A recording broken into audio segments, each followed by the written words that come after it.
mantan staf khusus Menteri Pendidikan, Kebudayaan, Riset, dan Teknologi Nadiem Makarim, Juristan, disebut memiliki peran dan pengaruh yang sangat kuat di lingkungan Kemendikbudristek pada masa kepemimpinan Nadiem. Fakta tersebut terungkap dalam persidangan kasus dugaan korupsi pengadaan laptop Ceromebok yang kini tengah disidangkan di Pengadilan Tindak Pidana Korupsi Jakarta.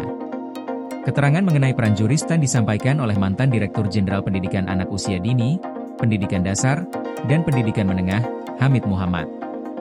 Ia hadir sebagai saksi dalam sidang terdakwa Sri Wahyuningsih, yang menjabat Direktur Sekolah Dasar pada Direktorat Jenderal PAUD, Pendidikan Dasar, dan Pendidikan Menengah untuk periode 2020 hingga 2021. Dalam persidangan tersebut, Jaksa Penuntut Umum meminta Hamid menjelaskan sosok Juristan serta sejauh mana kewenangan yang dimilikinya di Kemendikbudristek. Hamid mengungkapkan bahwa Juristan tidak hanya berperan sebagai staf khusus, tetapi juga diberi kewenangan yang sangat luas. Menurut Hamid, Juristan menangani berbagai urusan strategis, mulai dari teknologi informasi, pengelolaan anggaran, penyusunan regulasi, hingga persoalan sumber daya manusia. Kewenangan tersebut mencakup proses rotasi, mutasi, hingga promosi pegawai di lingkungan Kemendikbudristek. Pernyataan Hamid tersebut membuat Jaksa Penuntut Umum terkejut. Jaksa menilai kewenangan yang dimiliki Juristan terbilang tidak lazim untuk seorang staf khusus menteri.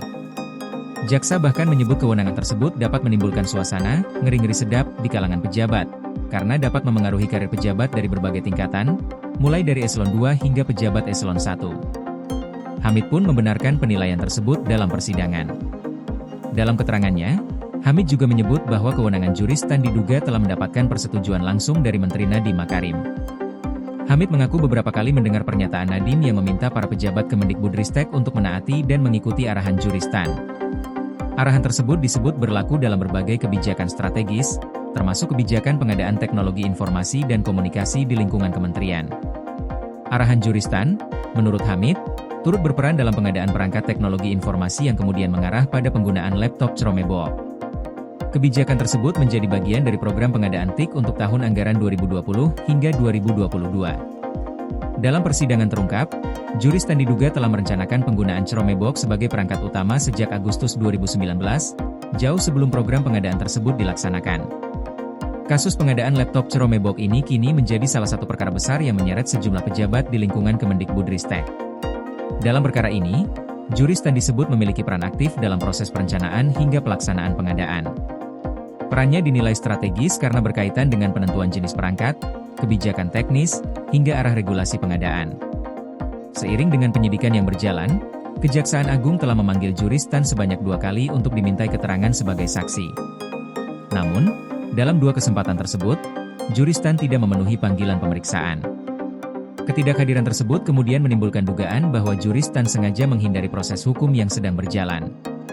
Kejaksaan Agung selanjutnya mengajukan permohonan pencekalan terhadap Juristan yang berlaku sejak 4 Juni 2025. Berdasarkan data keimigrasian, Juristan diketahui telah meninggalkan wilayah Indonesia sejak pertengahan Mei 2025, sebelum status pencekalan tersebut diterbitkan.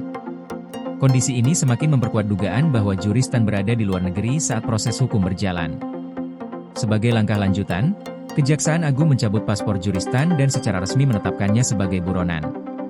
Untuk memperluas pencarian dan memungkinkan penegakan hukum lintas negara, Kejaksaan Agung juga menyiapkan penerbitan red notice terhadap Juristan.